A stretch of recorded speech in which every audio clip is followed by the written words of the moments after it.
My name is Eric Wilfred Watson. Today I'm going to give you my quick review of The Goodbye Man, which is the second book in the Colter Shaw series by Jeffery Deaver. The first book, of course, being The Never Game, which is the source material for the television series Tracker on CBS. My thriller novels, Judas Kissed and Becoming Quincy, are available on Amazon.com. If you'd like to support this channel, your purchase of those books would be greatly appreciated. My upcoming science fiction epic, Death Siren, will be released later this year in 2024. If you'd like to learn more, please visit ericwilfredwatson.com. Colter Shaw is a character who I find rather interesting. The premise is quite good. He has a lot of skills that he uses to track down missing persons for rewards. He's not a police officer, he's not a detective, he's not a PI. He just does it because he's good at it, and it gives him the freedom to travel around the country and choose his own jobs. I like that premise. The television show Tracker does a very good job with that premise. Each week, you get a new mystery of a missing person. Colter Shaw shows up, learns all he can, finds the missing person, accepts the reward. It's a very formulaic show, but the formula works, and it does it well. The Goodbye Man starts off with the same Tracker television show formula. There's an interesting case that involves a reward. Turns out two young men are involved in a hate crime, but one of the parents insists the kid is innocent and is offering a reward for him to be tracked down before he can get into more trouble.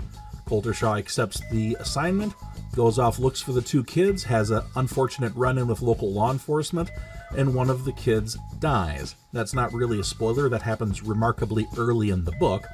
The majority of the book takes place inside of a cult. The person who died was involved with this self-help healing group, which costs a lot of money to get in and seems very secretive. It has a lot of earmarks of a cult.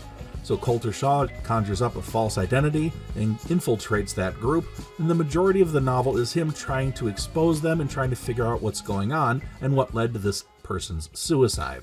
That is quite interesting, but it doesn't quite follow the premise of the Colter Shaw series. It seems to me that if you're going to create a series about a person who tracks down people for rewards, you ought to write books with that actually happening. The only reward is early in the novel. The bulk of the book is after that in something completely unrelated.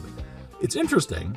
I got a kick out of reading about the cult, but it seems to stray from the premise that he just created. It seems that the second book isn't really the place to stray from the premise of your series. You almost forget about the original assignment that he took, where he tries to find the missing boys and tries to figure out what was going on with the hate crime. That story is almost dropped entirely when he infiltrates the cult and is barely mentioned again later on, which feels rather unsatisfying.